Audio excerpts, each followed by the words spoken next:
We are 1 week away from the mega fight between Saul Canelo Alvarez and Terence Crawford. We're gonna make our picks and talk about how this fight gonna play out. You know what it is on the next episode of the Parry. Let's get to it. I know you won't swing, but this is the Parry. This is the Parry. Hook it and uppercut is getting scary. Oh, it's getting scary. Treasure the truth or risk getting buried. Risk getting I'm killed. on a mission, you hear me? Yeah, this is the Parry. This is They the got Parry. the green light if we say go. Go. Young Tyson, wake him up with the BK flow. You know. Loading up late rounds, this is TKO. Actually, now we're going to show you how to catch the jab. Actually, in boxing, it's called parrying.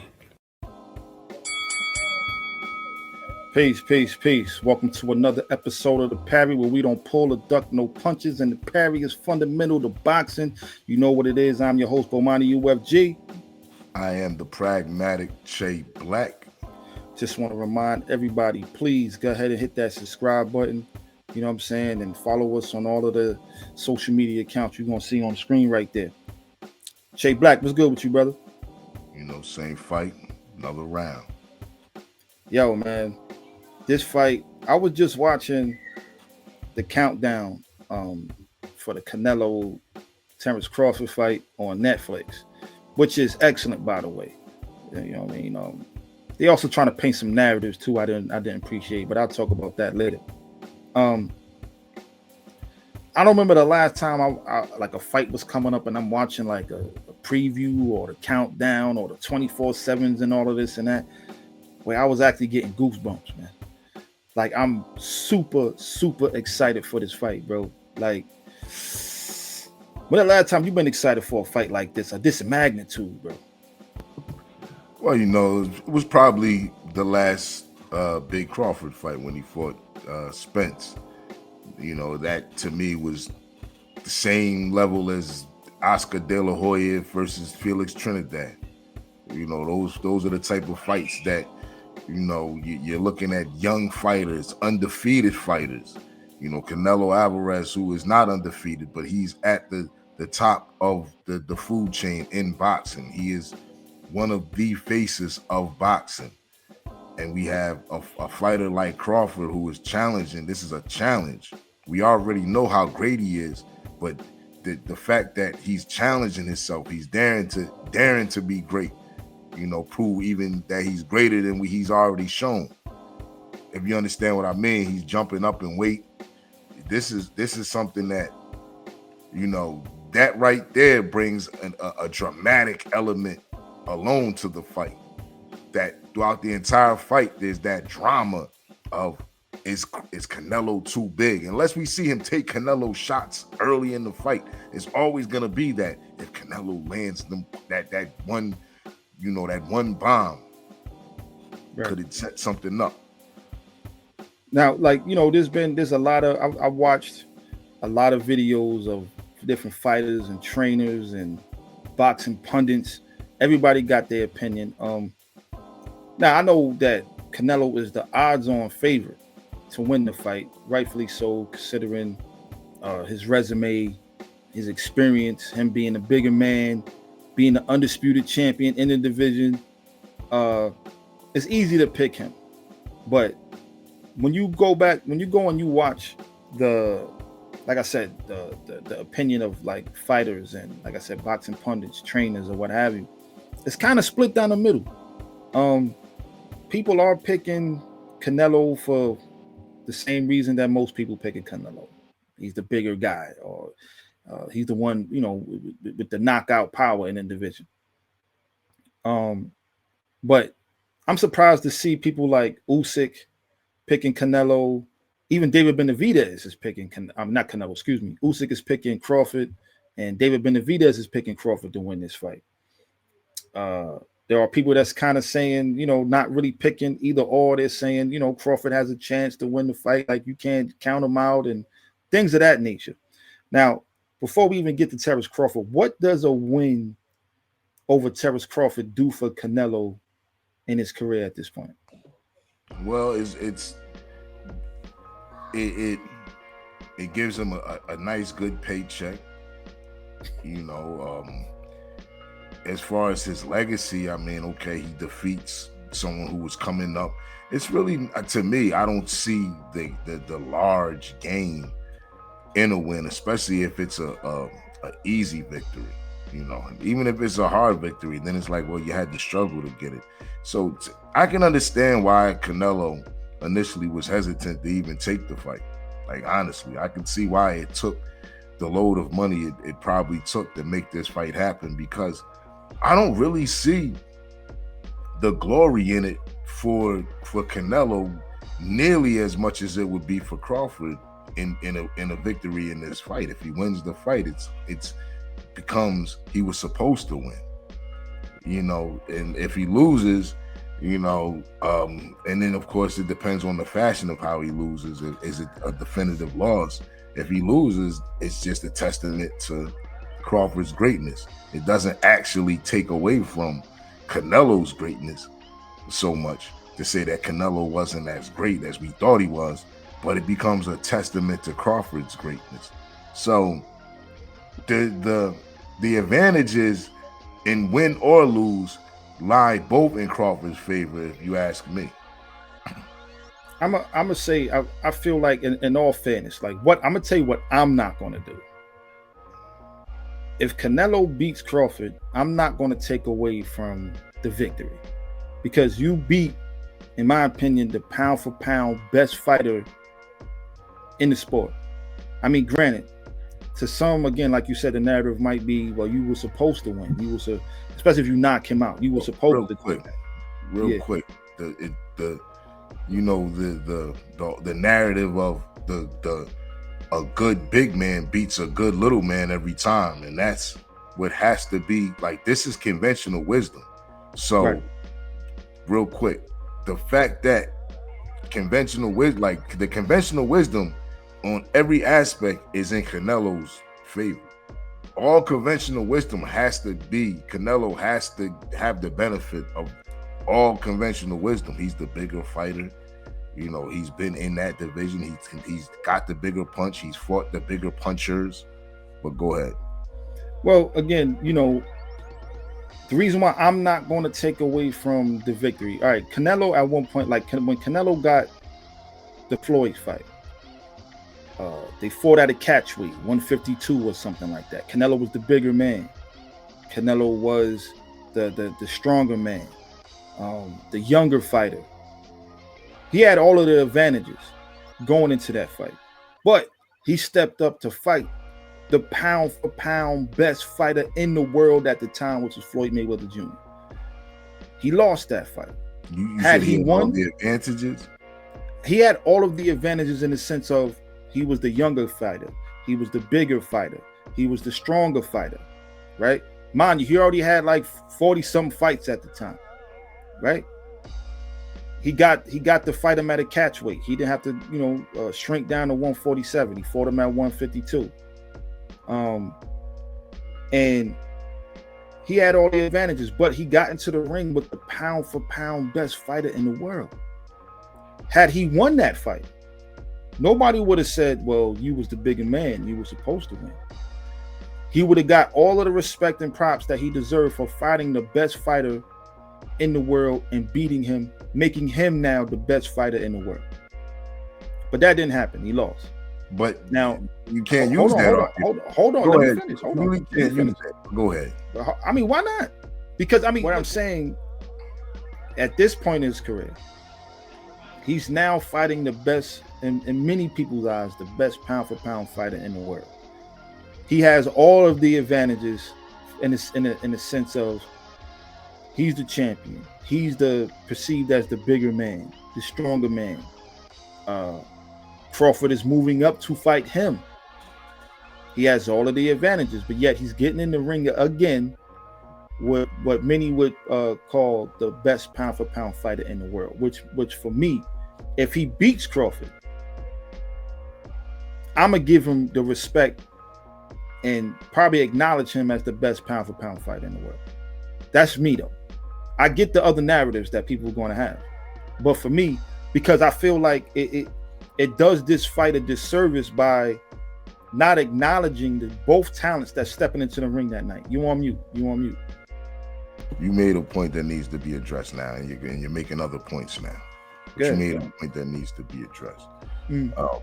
This is not like when Canelo fought Floyd on no aspect. When Canelo fought Floyd, first of all, it wasn't 50-50. There was maybe 20% of the people thought that Canelo actually had a chance based on Right. based on the elements that you mentioned. Those elements didn't make him a favorite, nor did they give him the advantage in the ring. Those would just happen to be advantages that he had. But that wasn't my point. Hold on, that wasn't my point. I didn't say it was your point. I didn't say it was your point. Well, let me finish. I'm just giving you how that's nowhere near like that though. Also, Floyd Mayweather was fighting at 147 pounds. Canelo was fighting at 154 pounds. That right there is not like the leap from 147 to 168. That Fair. right there, that leap right there, when Mosley went to fight De La Hoya, people were they seemed the 135 to 147 seemed to be a bit much, but he did it. When Pacquiao fought De La Hoya, which he went, I believe, to that fight was at 147. Pacquiao came up from 130 pounds to go up to 147 pounds. That right there had Oscar De La Hoya a clear favorite. Just that alone made Oscar De La Hoya a clear favorite. Right. So I'm saying that difference is the difference. And that's the difference between he was supposed to win or Canelo was really, Crawford is really that great. That's the difference right there. Nah, I get that. It's 147 going up to 168 pounds. I get that. I'm not even speaking on Terence Crawford. I'm speaking on as to why I'm not going to take away anything from Canelo for the victory. You're fighting the best pound for pound fighter in the world. Period. Right? Granted, a fighter that is moving up 2-3 weight divisions for the fight. Now, it's funny though, because before the fight got made, Canelo was saying he wasn't interested in the fight. He won't get the credit for the fight. Now, even he's saying, well, I'm fighting one of the best fighter, if not the best fighter in the world. This fight is it's not going to be. No, of course. Supposed to sell this fight? Of course he's supposed to say that, but I believe he truly believes that. He believes Terence Crawford is one of the best fighters in the world. He might truly believe it, but believing that he has a chance against himself is two different things. You're talking like the weight difference. Whoa, hold up. No fighter is going to say this guy is going to beat me. I don't think that a fighter says that the fighter is going to beat him. But there are fighters who acknowledge that this guy's not to be played with. This guy, I believe he realized Terence Crawford is not to be taken lightly, which is why, again, you look at. We're not seeing much from either side in regards to their training camps, other than it came out. Canelo is sparring with Boots Ennis, and he's doing things to really prepare. That's when you're supposed to hit the boot, shit like that. But go ahead. I'm saying, yeah. Nah, I get it.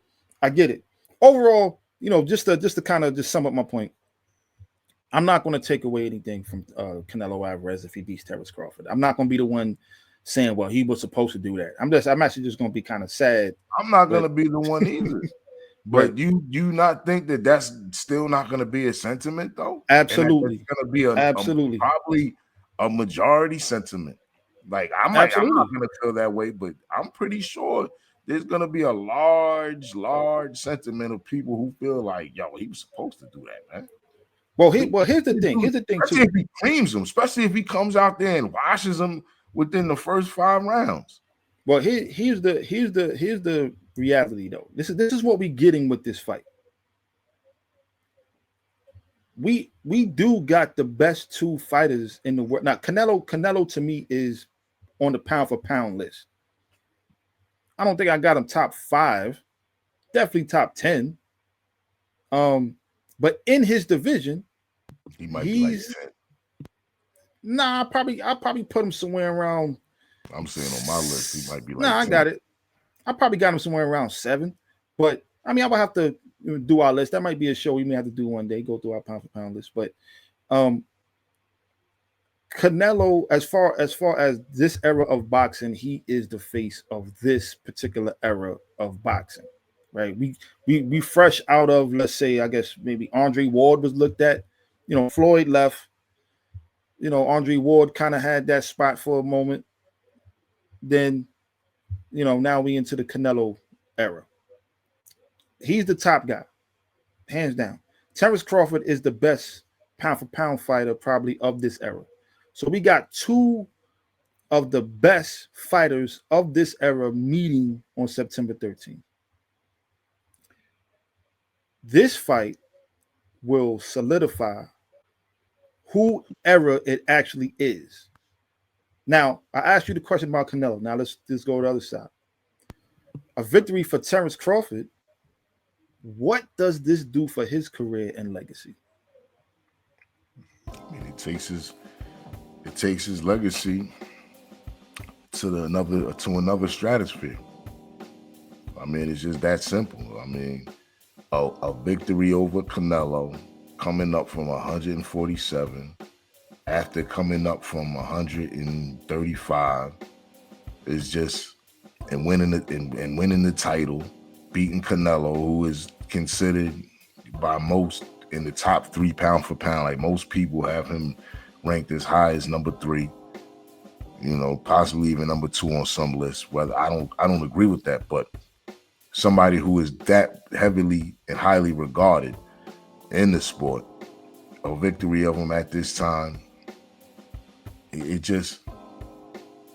it would definitely, and I don't know if it would go as far as to say whose era it becomes, because it doesn't take away from Canelo's reign. It's just one of those where, yes, at this moment, it's Canelo's era has ended. Like, it ends Canelo's era, and it showcases the Crawford era, which isn't a big long era, because when you look at when he actually got the accolades and recognition and acknowledgement, we're only talking about in his last 2 fights. He actually got that recognition. Now, within boxing circles and boxing fans, we've known this for years. Like, this has been something that he's been considered number 1, number 2 in talk for boxing for the past decade or so. Right. Gotcha. But as far as being the guy to everybody else now finding out about him, it was the beating Spence did that for him. I think that, I have to cut you. I do think the Errol Spence victory put him on the map to a larger audience, where Absolutely. He was acknowledged as like one of the best fighters in the world. Like you said, amidst the boxing circles, he became looked at as universally the guy. Yeah. Like, universally, he became looked at as the guy. Yep. Not one of the guys, not he should be the guy, or he could be the guy, or he's the guy that they're not respecting, but is him. No, he became the guy. Nah, facts. And he immediately called out the other person who was considered the guy. Right. I think no, let me ask you this question. A win over Canelo. Now, you made the statement before on the previous show. Mm-hmm. That Sugar Ray Leonard's defining moment, let's put it like that, his career and legacy is stamped in history from his win over Marvin Hagler. Like that's kind of like his shining moment that all the other accomplishments pale in comparison to.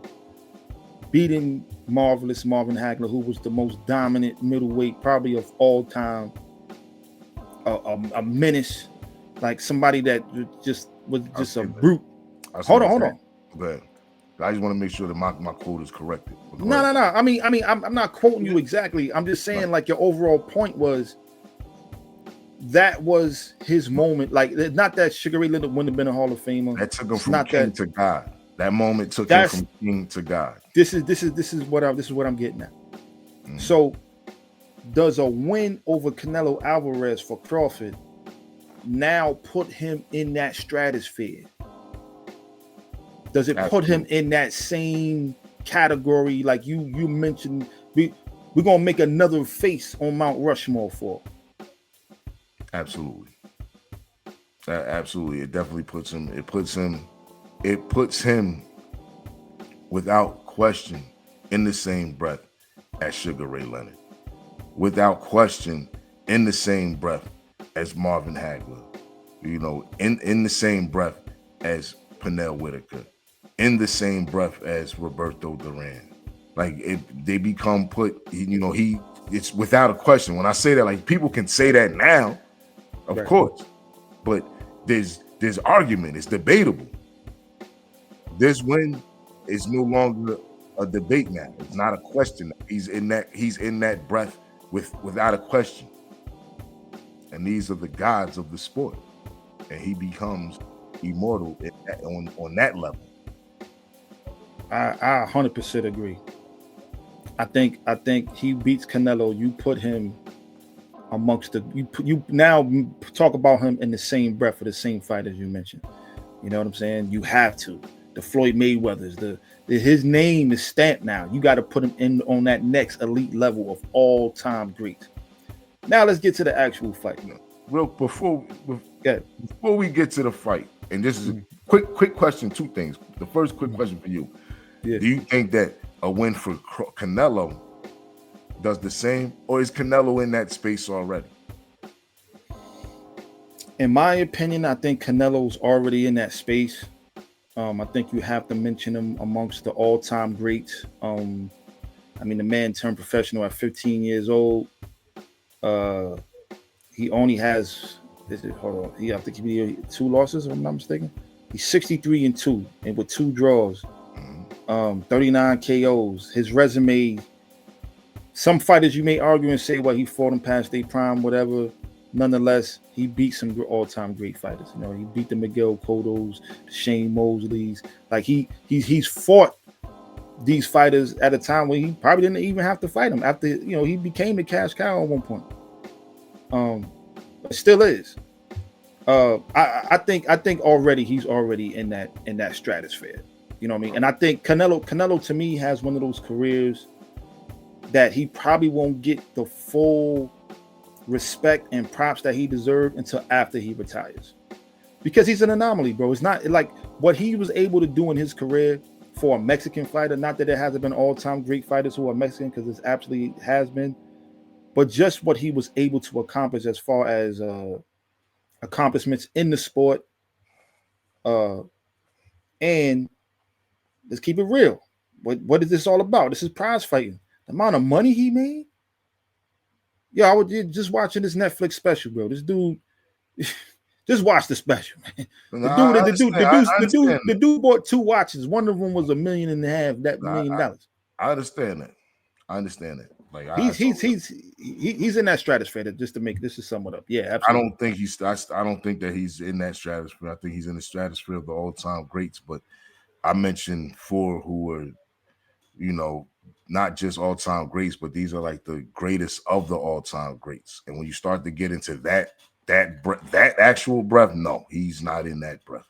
He's in the breath of Tommy Hearns. He's in the breath of some of these other fighters, but like a Hagler, absolutely not. The fighters that he defeated, unfortunately, and I'm not. This is not a downplay to Canelo. But the fighters that Canelo defeated were not great fighters. They're not. He doesn't really have great fighters. They're not all-time, or I'll say all-time great fighters. They were great fighters in their day, but Miguel Cotto is not an all-time great.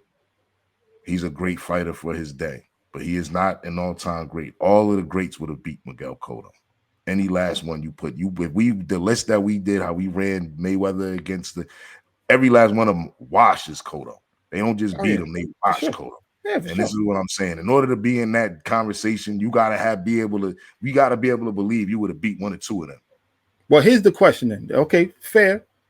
I think that's a bit unfair. But just to let Unfair. me hold on. Yeah, hold on. But let me just ask you a question, and then we can. So I really understand what you're saying. Mhm. So, granted, there's nobody on Canelo's resume that will be considered all-time greats in the sense of like of the fighters you mentioned. Absolutely not. They were great in their era, great fighters in their era. Mhm. Who that fought in the same era of Canelo in and That he around his defeated. hold on, I hold didn't on, say he hold on. fought. No, I said that he no, no, no, defeated. no. Listen to my question. Okay. Who in and around Canelo's divisions or the multiple divisions he fought in that would be considered an all-time great fighter that he didn't fight? That he didn't fight. Yeah, Hmm. that's considered an all-time great in his era that he could have fought that he didn't fight. That's a good question. That's a good question. I really had to sit and think about this one. I gotta think about the And because here's my reason for asking the question. mm, Because I get it. Like the fighters that we named, and I'm not blaming Canelo for this. I don't believe Canelo took an easy road in any aspect. I don't think this is where I'm Canelo. going. I Right, don't think Canelo was like, "Yo, I'm gonna wait till this fighter gets to this age, or I'm gonna do this." No, Canelo fought the fighters they put in front of him, and he took all challenges. So right. I'm not even saying it in that aspect. I'm just saying that the fighters, in some cases, is unfortunate. You I know, just I I the just feel same like you argument can be made for Roy Jones Jr. When I spoke on this about Roy Jones Jr. Some of these fighters, although we might put them in that category, they didn't beat nobody who else would have been in that category. And for me, I'm not even saying that Canelo didn't like. Sometimes they don't even beat anybody who would be considered an all-time great. Like you got the all-time greats, and then you got the greatest of the greats. You got that cream of the crop. The cream of the cream, the creme de la creme. You know what I'm saying? the fighters we already mentioned, the Floyds, Yeah, the Sugar Ray Leonards, the the Marvin Hagler's, Durant, the yeah, Roberto Duran's, yeah. The and Sugar all Ray I'm Leonard. saying is you can't help but who's in your era. You can only fight I and don't be compared disagree. to the fighters in your era. So that's all I'm saying. I don't That's all I'm disagree with saying. that. I don't I'm disagree just with saying. that. Hold on. Let me just be clear because I'm not saying he's on the level of a Marvin Hagler, Sugar Ray Leonard. What I'm saying is, based off what he's accomplished in his era, Mhm. he's on that level. Like, I don't think he beats any of those guys pound for pound. No. But what he was able to accomplish in this era, the people he beat some really good, up to great fighters. He's made the most money outside of probably Floyd Mayweather in this era. Um, and he's a multiple division champion, a two-time undisputed champion. Like what he was able to accomplish in this sport in this era, you have to mention him. I think he's already on the level of a great fighter, of an all-time great. He just not like you said, the cream of the crop. I He's agree not. with that. I agree with you. Yeah, And that's that's what I actually meant. what I was saying initially. I was saying that not, maybe because I was knocking him down a notch. You didn't see the level I put, but no, he's an all time. He's a great. He's an all time great. He's an Yeah, actual all time great. But is he one of the greatest of those greats? Is he the creme he's of the not Mount creme? Rushmore. Nah, he's not. He's not on He's route not Mount. Mount Rushmore. Maybe of Mexican fighters for Absolutely, sure. Yeah, absolutely, for sure. But absolutely. all time, pound for pound, Mount Rushmore fighters, like Mount Rushmore, but like we might need two Mount Rushmores if Yeah, we're no, being it's real, not right? just no four fight. No, it's not just Yeah, four fighters on yeah. Mount Rushmore at all. It's Mount Rushmores. You Exactly. know what I mean? It's the, Yeah, it's the Mount Rushmores. It's the range of mountains on the Mount right. Rush. Yeah, the mountain range of Yeah, Rushmores. the mountain range of Rushmores when it All comes right, to so let's get to the fight now. well, Go ahead, go ahead. the one thing. Mm, The one thing I don't see talked about too much. Matter of fact, I don't see talked about at all. mm, Is the fact that between these two fighters, and Crawford is the elder of the two. mm. I don't see the mileage that these fighters are coming into the fight really being discussed. I believe one of the fighters might have mentioned it, but I don't really see nobody really talking about the fact that Canelo got a lot of wear and tear. This is a fight that Father Time may step in this fight on either side. We may see, you know how they say a fighter, he just looked like he got old overnight. We don't know, like there's a lot of questions that can happen in this fight. Canelo has had a lot of rough camps. He's been through a lot of rough camps. Crawford, on the other hand, he seems well preserved. The wear and tear on him seems a lot less. He has a lot less wear and tear. We've seen him in a lot less harder fights. And a lot of that is based on the level of competition. Because the level of competition actually does not compare. Like Crawford, actually, let me look at it. Conventionally, all the conventional wisdom should really point to Canelo winning this fight, to be honest with you. All right. Since 2019. All right, in 2019, Crawford fought Emil Khan. He fought Kavalauskas, Couscous, whatever his name is. I can't pronounce the name, pardon me. You know, be bad on Parry about pronouncing somebody's name. 2019, he had 2 fights. But he fought Kell Brook in 2020. He fought Sean Porter in 2021. He fought David Avanesian in 2022. Errol Spence in 2023. Madrimov in 2024. And now he's fighting Saul Canelo Alvarez in 2025. Meaning, I say that to say he's had 1, 2, 3, 4, 5. This will be his 6th fight over the past 5 years, 5 to 6 years. So he's averaging about 1 fight per year. Canelo Alvarez, on the other hand, let's go back to 2020. He fought Callum Smith. Actually, since the Sergey Kovalev fight, it started 2019. He fought Sergey Kovalev. He already had 2 fights in 2019. Daniel Jacobs, Sergey Kovalev. He fought Callum Smith in 2020. Then he fought Yildirim and Billy Joe Saunders in 2021. And Caleb Plant in 2021. So he had 3 fights in 2021. Andre Ward. He fought Dmitry Bivol in 2022. Gennady Golovkin in 2022. He fought John Ryder in 2023 and Jamel Charlo in 2023. He fought Jaime Munguia and Edgar Berlanga last year. He fought William Skull already this year, and now he's fighting Terence Crawford. I say that to say Canelo averages about 2 fights per year. Crawford has been averaging, at least over the past 5-6 years, 1 fight per year. And that's also including training camps. Now, to me, I think I understand what you're saying because it could work both ways though, right? Here's a fighter who is only fighting now, as far as the wear and tear, yes. You're not beating up your body so much. We're not talking about just the wear and tear, because there's a certain point where what you're saying is the advantage, but there's also a certain point in the career where that becomes the absolute opposite. This is what I'm saying. It could work both ways, because Canelo being more active, he's sharper, right? And he spoke about how he does his training camps, right? He fights twice a year. May and September, and that's deliberate. May, the Cinco de Mayo, and then September, the Independence. Right, but not just that, but think about the amount of time. He starts a camp in May, right? In May, we probably start the camp, let's say, like March, right? Starts a camp for his fight in May, like March, April, May. Then he's fighting again in September. So he gets a few months off. He's back in camp and he's fighting again in September. Then he's off all the way again to the next year, right?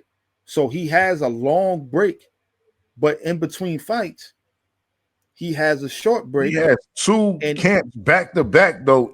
Like straight, like he has 2 fights, 2 grueling camps back to back, though. That break is not. No, that is that. I'm thinking about the rest. As soon as his body is relaxed, he has to go right back at it. I mean, I'm And thinking what's about, worse? well, And what's that worse? helps. Taking the time off and then starting back all over. Like the wear and tear in that aspect is 100%, Well, it did. 100% I don't. against Canelo. I don't It's know. 100%. I don't know, man. I think again, I'm not saying you're wrong. I think it could work both ways. I think it would, like you're able to stay sharp. Like he's having this fight in September. He just had a fight in May. So he's coming out of a fight in the training camp, took a little break. He's back in training camp, but he's still sharp. His eyes and everything is still, his reflexes, everything is still sharp. And after this fight, he gets a long layoff to let his body recuperate and come back. Yeah, That's all I'm like I saying. I'm just saying said, I think it could work either way. that only works when you're still young. At some point, Father Time becomes the deciding factor. Now we don't know if that's going to be a factor yet for Canelo. That we don't know if Father Time has caught up to Canelo in that aspect. But eventually, Father Time eventually that is not an advantage to no fighter because we're talking about Father Time now. I get it. I get it. I just think it could work both ways. And I feel like, Crawford fighting once a year for the past few years. I mean, it's been working for him. I guess it's one of them things. If it ain't broke, you know what I mean, don't try to fix it type things. It's been working for him. And him being an older fighter, that may actually aid him better. Him being an older fighter than Canelo, having the less one training camp and one Absolutely. fight per Yeah, year. Yeah. absolutely. At this stage is what I'm saying is this is the absolute advantage for Crawford. It doesn't. This is an absolute advantage for Crawford at this stage in both of their careers. Now, will Father Time make it a factor? I don't know. Is it an advantage for Crawford? Absolutely, but I don't know if it'll be a factor. Only Father Time can. Only if Father Time has had his way with Canelo, and I don't know Well, if that's the case. let's get to the fight. Speaking of Father Time, let's get to the fight. Let's start with Canelo. Canelo Alvarez, if he was to win this fight, how does he win this fight? How does Canelo Alvarez beat Terence Crawford? Yeah, he could beat him. He can beat him if he's able to use his jab and keep Crawford from advancing.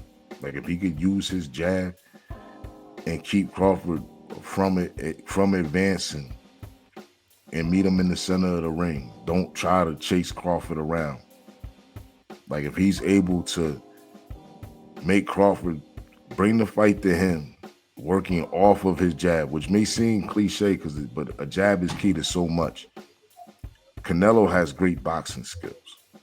And if he relies on his boxing skills and uses basics, when I say basic, like he the basic fundamentals. If he fights with a very fundamental position, he has a great chance because he may be able to catch Crawford with a great counter, which I think would be what would happen in a situation like that. He would catch Crawford trying to advance or trying to move around and circumvent his jab and end up getting caught with something.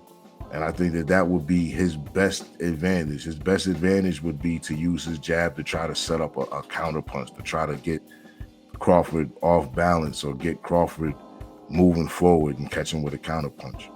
Canelo's going to have to, at some point, cut off the ring and have the ability to cut the ring off. And that is going to have to get to Crawford. I think how he wins, he's going to have to get to Crawford's body early, test out the ribs. The jab is always important to both fighters. The jab is always important. But I think his ability he's going to have to cut off the ring, prevent Crawford from moving where he wants, get to the body early. And honestly, I think the only way he probably beats him without the assist of the judges, if you know what I'm saying, he's probably going to have to knock him out. I think he's going to, and I think that's how he wins if he does win. He's going to have to cut the ring off, get to the body early, and like you said, work behind the jab. He's probably going to have to punch with Crawford a lot. Like Crawford being a counter puncher, he's probably going to have to throw a lot of shots, which we know Canelo is not really a high volume puncher, but he's going to have to like make Crawford work. Um, Crawford probably going to be using his feet a lot, moving side to side, trying to get angles and trying to stay off the ropes. If he could get Crawford back to the ropes as much as possible, apply some forward pressure with the jab and going downstairs to the body, I think Crawford is going to have a hard fight, and it's probably going to end. Able to do that. I think that's the problem. Hold on. We're not talking about if. It's how.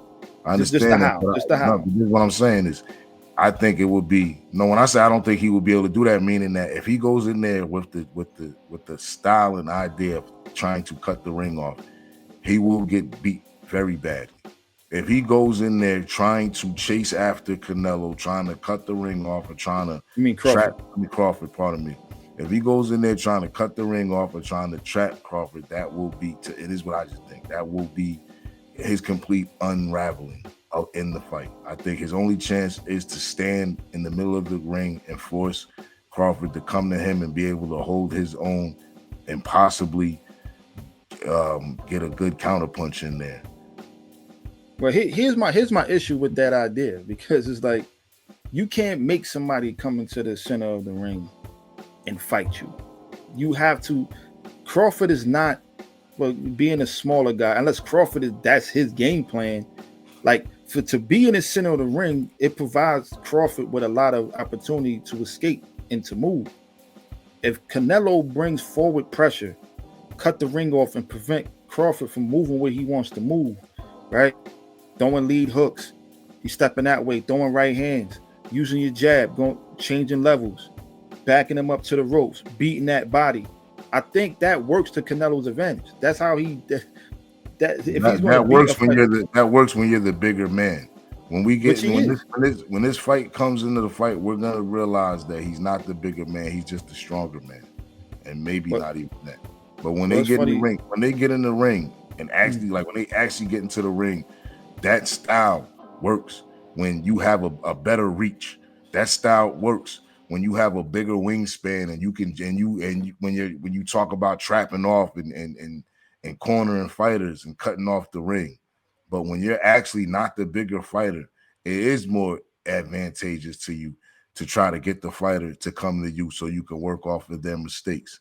And if you use your jab correctly, you create those openings, and you set up those traps in the center of the ring. I do understand why it would make perfect sense for someone to say, yo, go after there, cut the ring off and try to trap him and try to be the bigger fighter and muscle him around. And yes, body shots, definitely. He definitely is going to need to employ a body attack.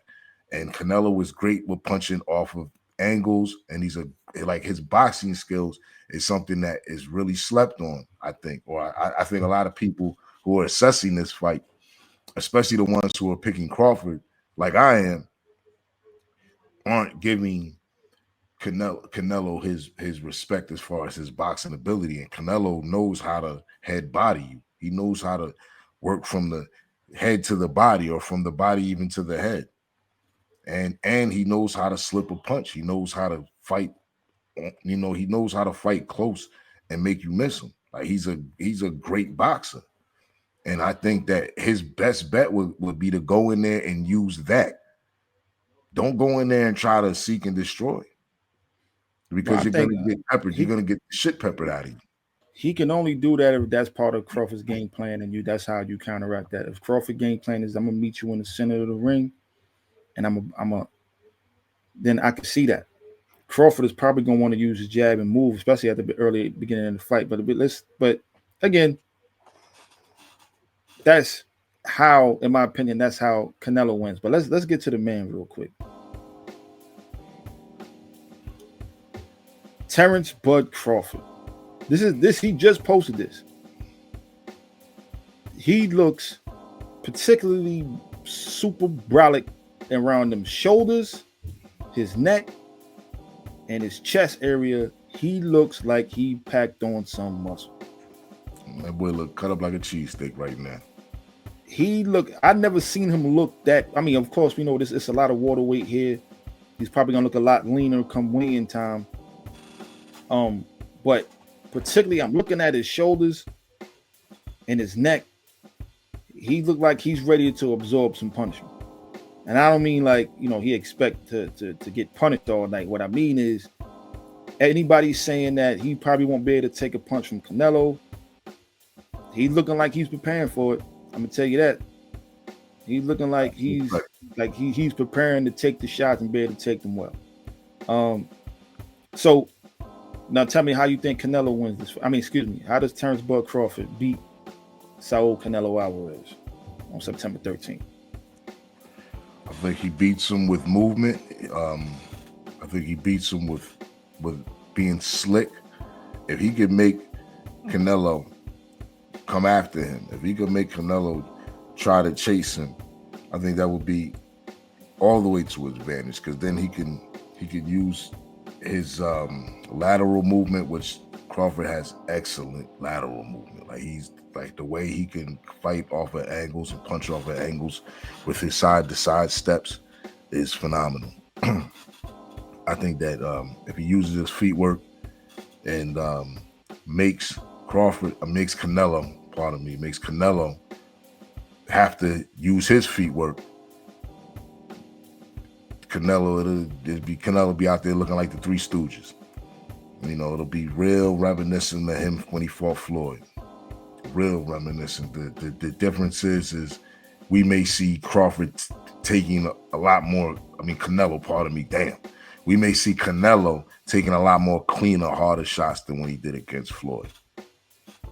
And also Canelo on the inside against Crawford, I could see Crawford doing a lot of grappling and grabbing him up and trying to really show him his strength and his power. And I think that would be something that would be an advantage for Crawford to fight like that in that style. But to keep Canelo stepping, whether it's backwards, whether it's sideways, or whether it's forward, keep Canelo stepping. You keep him moving, and you use that against him. You use all of Canelo's movements against him, and I think that it'll be an easy victory. You might even be able to put this boy, depending how hard you can hit. But that right there, I could see the fight. I could see the fight getting stopped. I don't see him knocking him out, giving Canelo a 10-second nap, because Canelo, his chin, his neck, that dude is sturdy. That shit is granite. His chin, that boy chin is granite. But I could see it being stopped. I think Bud Crawford, he's going to have to get Canelo's respect and get it early. I think, like you said, he's going to have to make Canelo move his feet. Particularly, I think he's going to have to make Canelo move backwards. And I think he can only do that by gaining his respect. He's going to have to back Canelo up. Canelo can fight, off the back foot, but he's not as effective as he is when he's applying pressure, in my opinion.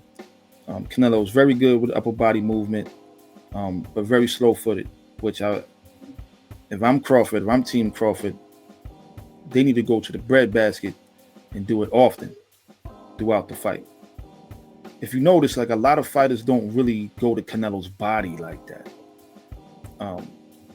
Bud is going to have to rip shots to his body whenever possible. When you're on the inside, focus downstairs on the breadbasket. When you're on the outside, switch levels. Jab to the body, jab up top, straight right hand to the body, that type of thing. And hook to the body whenever possible, whenever the opportunity presents itself. But I think the key to Crawford's success too, everybody know Bud switches stances. But he's not like a Boots Ennis. He'll do that. Boots will switch stances like mid-round, like from moment to moment, he'll be in any particular stance. Bud tends to switch stances. He's done it within the round, but normally when he switched southpaw, he normally stays that way throughout the rest of the fight, or he'll come out the next round as a southpaw and will finish the fight that way. I think he's going to have to. I think it would best suit him to switch stances often. give Canelo different looks. And if he could be successful at landing shots from both stances, I think the more confused, the more you can have Canelo in his head and hesitating to do something based off the confusion you may be causing from switching stances. I think that'll work out better for him. I think switching stances, even mid round, moment to moment. One moment you orthodox, throw a couple shots, step back, southpaw, bop, bop, bop. Like I think that'll serve him well in this fight. But what is our? I mean, I think we kind of already stated it. What is your prediction? Who wins and how do they win? I believe it'll be. I think it'll be a decision. I believe Crawford will be victorious, and I see it. I see it being based on the type of style and fight. I think Canelo is going to come after Crawford, and I think that that's going to just be completely to Crawford's advantage. I think Crawford is too slick for him, and he's too quick for him. He's quick on his feet, and his hands are too fast. I think that we're not, really looking at Crawford's speed, or a lot of people, I should say, not necessarily us, but a lot of people aren't really looking at the speed that Crawford brings. You mentioned going to the body on Canelo, and you don't see a lot of people going after the body of Canelo for a few reasons. One, it's a dangerous target to go for, and also two, it's not an easy target to hit. If the style that Canelo fights in, he fights in a style that, going to the body is a risky place. You really risking a lot going to Canelo's body. I do think that, it's always good to go to the body, and that Crawford definitely should be going to the body in this fight. But I think Crawford can win an easy decision if he just keeps moving. He keeps moving around, and he uses, of course, his jab. He uses his hook off the jab. He has a nice hook off the jab, and he also has a nice straight off the jab. And I'm saying that because, like you said, he can go southpaw, he could go right-handed, so he could be conventional and shoot him with a straight right hand looking like a fastball, or he can go left-handed and do the same. I don't know if he needs I do like the idea of him switching up a lot in the fight, giving him different looks, But I think no matter what direction he can get Canelo to move in, it works for him. I'm also picking Crawford to win. Before I give my take on how he wins, meaning the method of victory. Why I think he wins, I think Crawford is special. I think he's a special fighter.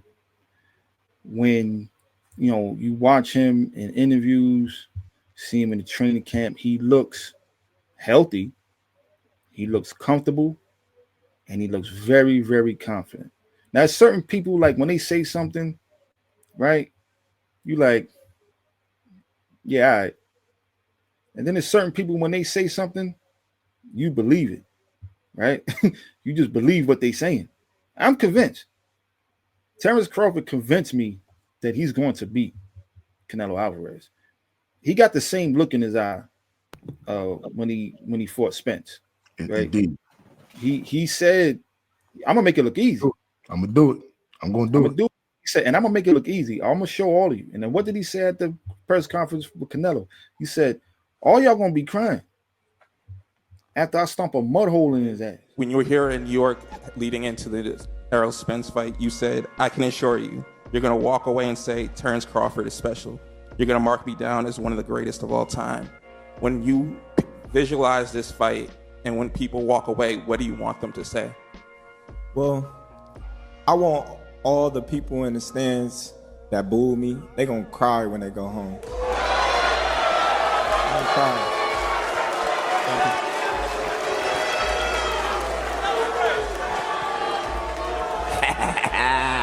Go ahead.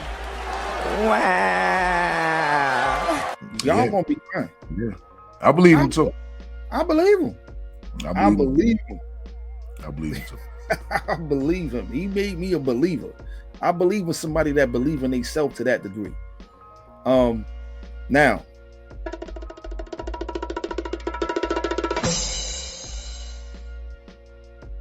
Terence Crawford wins by stoppage. TKO. I'm calling it. I'm standing on it. He wins by stoppage. And that's my I can see that. Yeah. I can see that though. Because that with was my initial prediction. My initial prediction was he stops Canelo. And I still can see it. I could even see Canelo quitting in a no-mind situation. But that's nah, he got too much machismo. He's not going to quit. The ref is going to do it for him. You know, say, nah, man. I think he could do the impossible. I think he could do something nobody has done, which is hurt Canelo to the point where the ref may have to come in and save him. Yep. I can see that.